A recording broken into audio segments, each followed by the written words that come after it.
도서출판 열린 포구에서 출간한 실전 적천수를 홍보하는 영상을 먼저 보내드립니다. 내 사주 내가 본다. 실전 적천수 A4형 크기로 484페이지고 전 페이지가 칼라판입니다. 실전 적천수는 난이하고 고리타분한 옛날 명리서 적천수가 아닙니다. 사주의 기초만 아시는 분이라면 누구나 쉽게 이해하실 수 있습니다.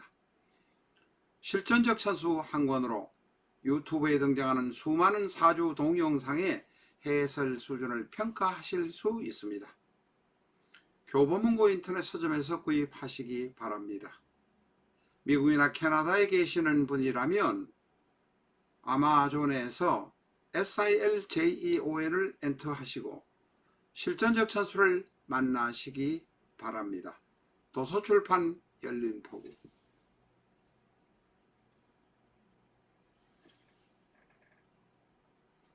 안녕하십니까, 라타로입니다. 실전 적천수 657회 시간입니다. 기묘남명은 처가를 챙기지 않아서 그것 때문에 부부간에 문제가 생기는 경우가 많습니다.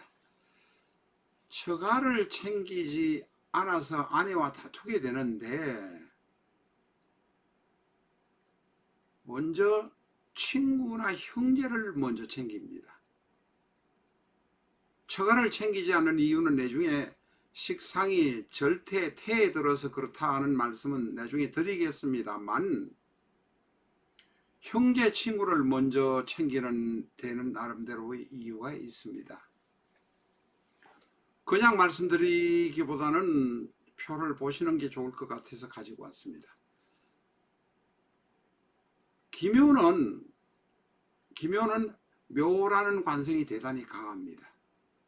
관성이 정상적으로 흘러갈 때는 인성을 통해서 비겁으로 흘러가는 것이 바람직합니다. 그러나 관성이 너무 많을 때는 비겁으로 바로 가버리는 경우도 있습니다. 경우에 따라서 이 칠살이 비겁을 치는 경우도 있지만 치고 안 치고는 다음의 문제고, 관성이 많을 때는 인성을 거쳐서 비겁으로 가는 것이 아니라 바로 관성에서 비겁으로 갈 수 있다 하는 점 기억하셔야 됩니다.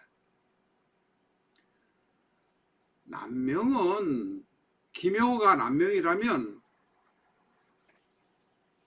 관성이 기묘 안에 간목과 을목이 있습니다. 쉽게 말하면 정평관이 혼잡되어 있으니까 내 자식이 영등포에도 있고 강동구에도 있을 수 있다는 이야기입니다. 한꺼번에 그게 아니라면 결혼을 2번 할 가능성이 있습니다. 2번 결혼해서 어머니 다른 자식을 둘 수 있다 라고 말할 수 있습니다. 기묘가 남명이라면 그러니까 이성으로 인해서 구설수 문제가 생길 수밖에 없습니다. 앞에서도 파워포인트에서 말씀을 드렸습니다만, 식상은 챙기지 않고 처가는 챙기지 않고 관성만 챙기다 보니까 아내와 다툴 수 있습니다. 시장간에서 다시 말씀드릴 것입니다. 그러니 남명은 차라리 내가 공처가가 되어버리든지, 그렇지도 않으면 악처 때문에 고생할 수도 있습니다. 그것도 저것도 아니면 부부간이 냉랭할 수밖에 없다, 이렇게 말할 수 있습니다. 여명이 기묘란 것은 관성이 많다는 이야기인데, 남자가 많다는 이야기는 바로 연애운이 빠르다는 이야기입니다.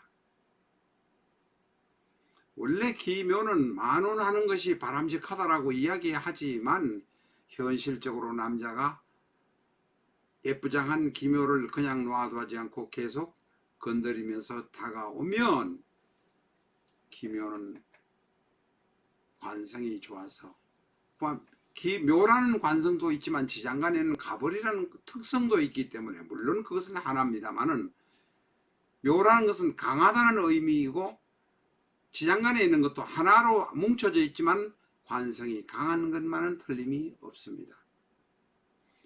그렇게 관성이 강하니까 결혼을 빨리 하고, 연애 빨리 하면 결혼 빨리 하게 된다는 것입니다.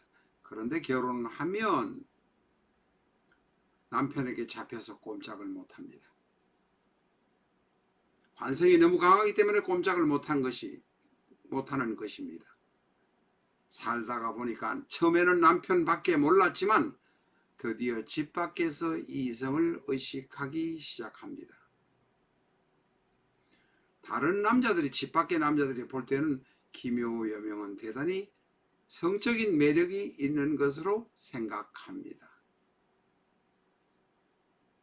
밖에서 다른 남자를 보고 내가 남편과 이혼하고 싶어서 하면 이혼이 잘 안 됩니다. 남편이 동의해 주지 않는 것도 않는 것이지만 이혼이 잘 안 됩니다. 왜냐하면 묘목 안에 있는 간목과 기토가 각기 합을 하고 있어서, 기는 명이요 갑은 지장간 안에 있는 암이라 갑기 합을 하고 있어서 잘 이혼이 되지도 않고 남편이 동의해 주지도 않습니다.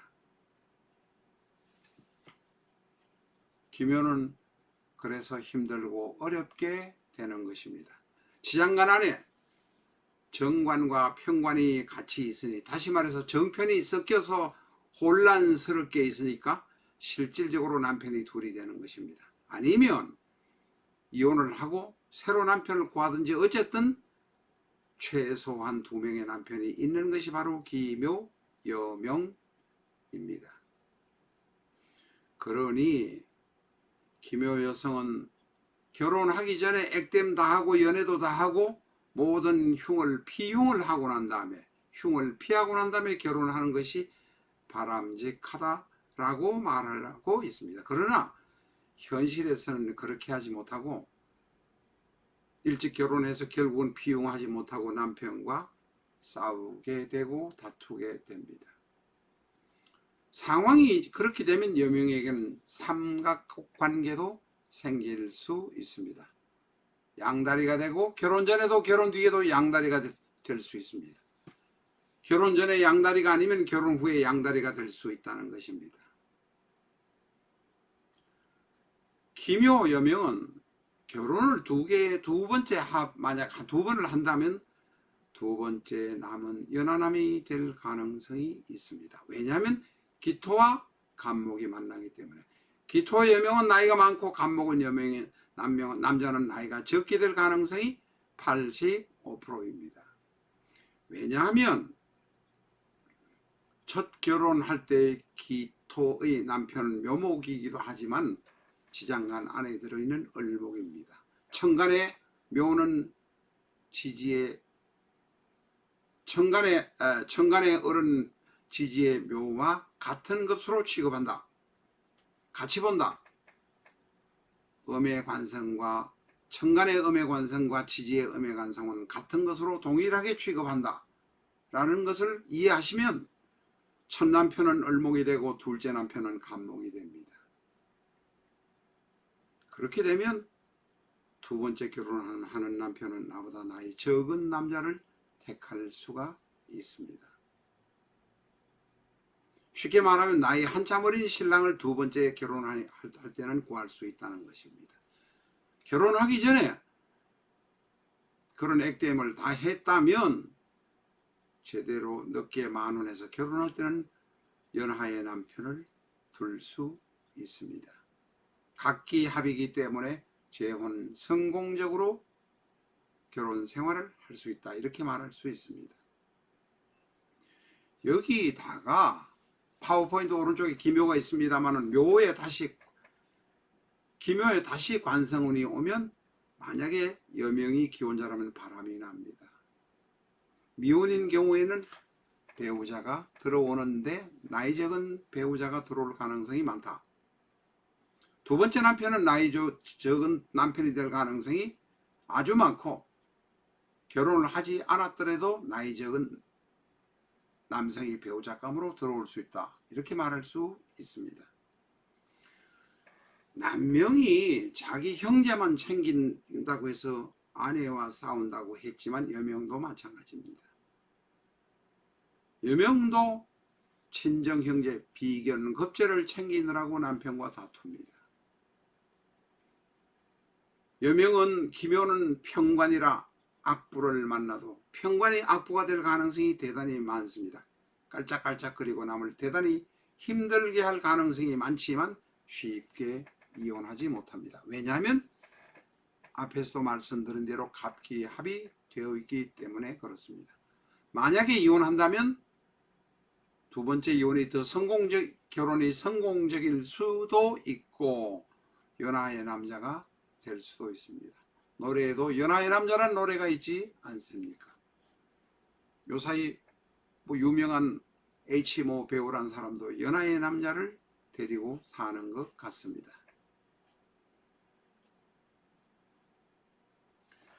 기묘가 여명인데